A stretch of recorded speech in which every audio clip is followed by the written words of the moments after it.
You're listening to the Valley Labor Report with David Story and Jacob Morrison.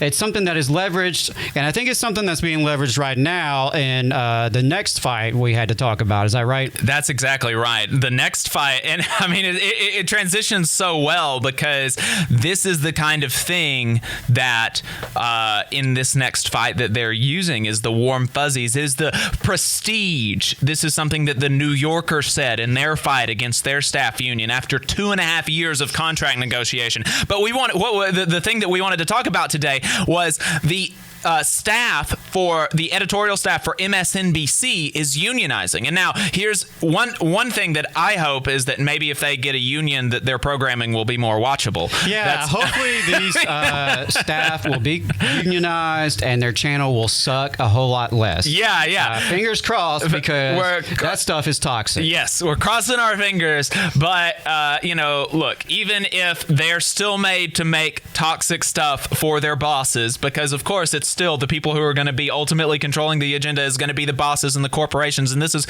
what we see in this fight against the union. These workers are trying to create a better life for themselves at MSNBC as workers, as people who do the copy editing, as people who make sure that the grammar is right, as people who make sure that the probably against the wishes of some of the on-air personalities, try to make sure that they have their facts straight, who want to make a difference.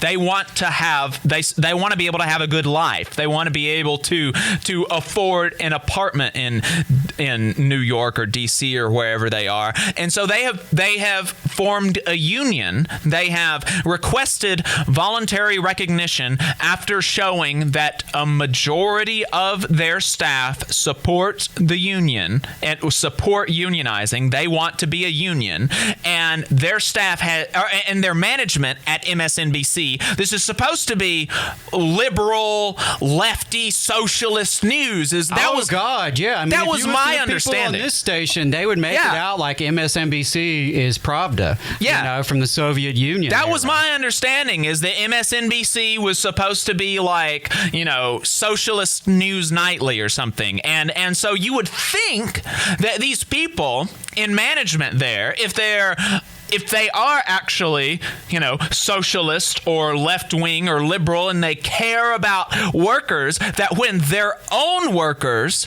say that we want to unionize, and when they express a majority Democratic support for this initiative, and in an industry where voluntary recognition is the industry standard. That is the industry standard in media right now. There have been so many unions formed in the media industry, and they have almost all been voluntarily recognized by their management. This is not even like these are just lefty outlets. It's just like regular newsrooms voluntarily recognize their staff unions. This is just I said it over and over and over, but I want people to understand this is the industry standard, is voluntary recognition. When a majority of your employees in the media industry tell you they are a union, then management has in contemporary America, the industry standard is to recognize that. And MSNBC has refused to do that. They have refused to do just the bare minimum and give their employees respect as adults, as people who are supposed to sift through the news and make decisions. They have refused to accept that their workers are adults and know what they're doing and want to unionize. And so they have said, we refuse voluntary recognition. We're going to go through the NLRB election process, which is going to give us time to fill our workers' heads with implicit threats, with lies, with misrepresentations, and exactly like we were talking about before, and a much more explicit example of what we talked about with Paul Prescott a few weeks ago is this woke washing of their mission and what they're doing and their status as a workplace. So what we talked about with Paul Prescott a while back is that corporations will they like Raytheon. They co-opt the language. Right. Like Raytheon has, they've got like a rainbow on their logo right now for Pride Month. Like, I'm sure the children that get bombed by Raytheon feel really great that it's coming from a pride supporting corporation.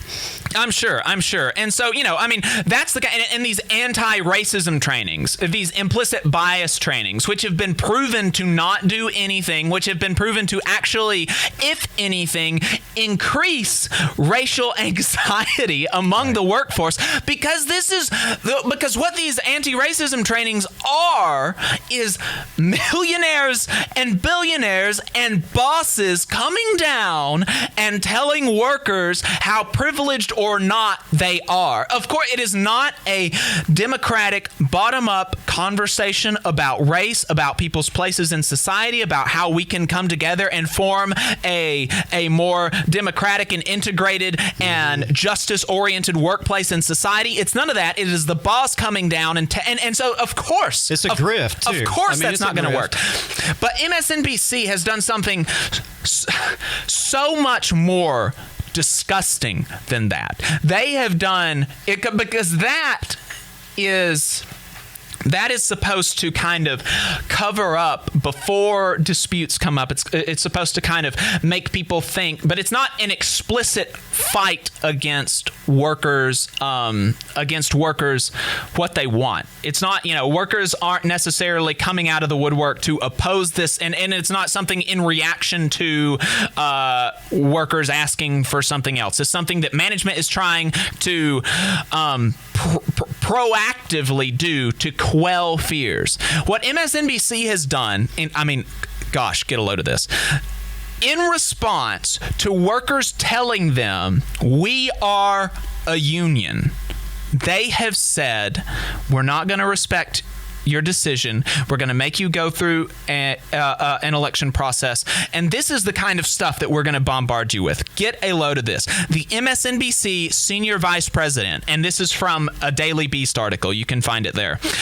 MSNBC senior vice president argued to the staff that union dues and fees could discourage low-salaried entry-level employees from joining MSNBC, and also suggested that the fees could discourage non-white candidates from taking jobs at MSNBC. Wow.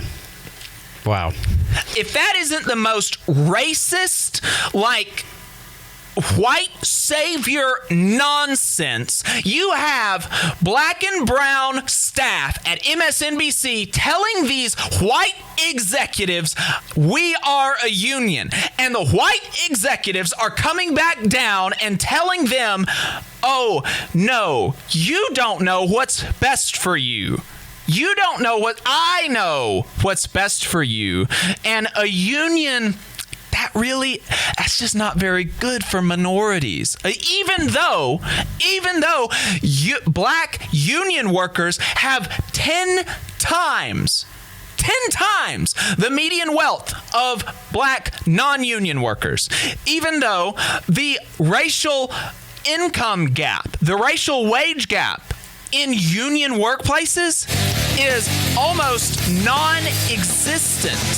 It is almost non-existent, wherein non-union work, the union racial wealth gap is almost non-existent, where in non-union workplaces, it is large. And so, the audacity of these liberal elite, just terrible ghouls to say this to black and brown workers is crazy. We'll be right back.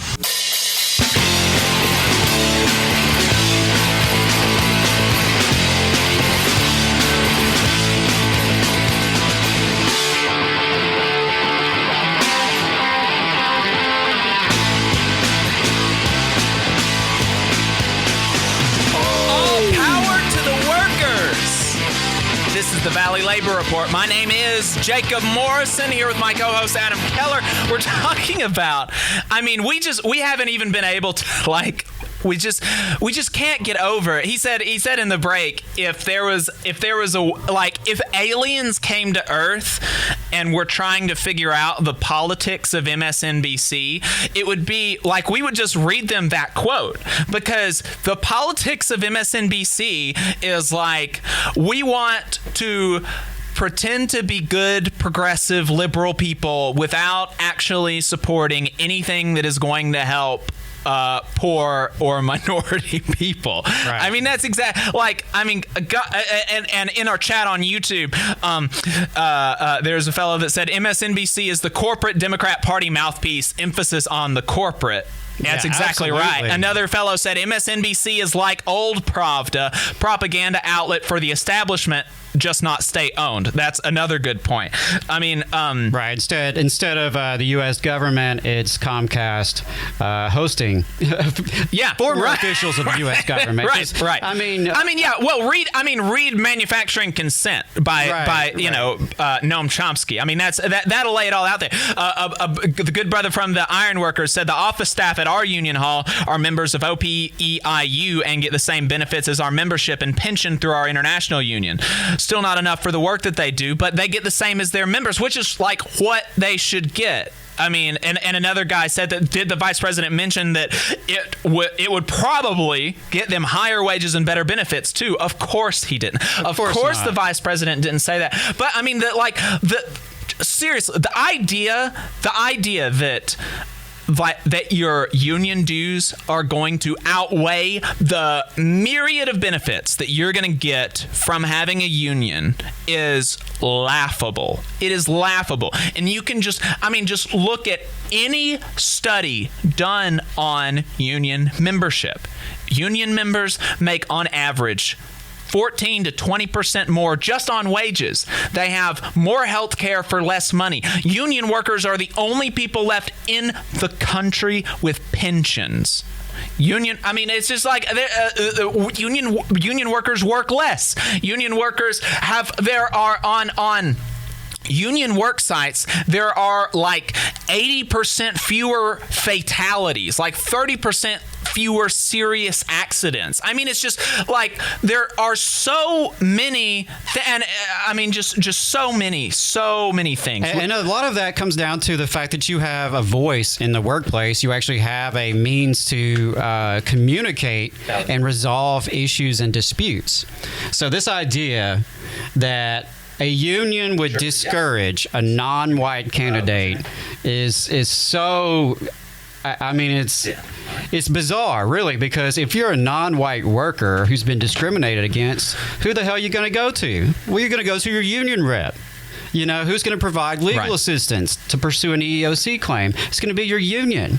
Yeah. Right? Who can guarantee anti-discrimination measures and equity measures in a contract and can hold a company accountable for having equitable practices? Yeah, I mean, that's exactly right. Another. So it's such BS. I mean, really, that is MSNBC in the nutshell. Yeah, and another guy in the chat said blacks historically have been great supporters of unions going back to the founding of the UMWA, the United Mine Workers of America. That's exactly right. And the idiots at MSNBC expect them to buy their load of BS. I mean, just seriously, what condescension is right? The American Federation of Government Employees, AFGE Local 1858, believes all workers are entitled to fairness, dignity, and respect. AFGE also knows that the best way to guarantee proper treatment is for workers to stand together, united, looking out for each other. In AFGE, we fight for workers every day to ensure a workplace that is safe and free from harassment. If you're a federal employee and want to be a part of this union, to protect yourself and your fellow workers, call 256-876-4880.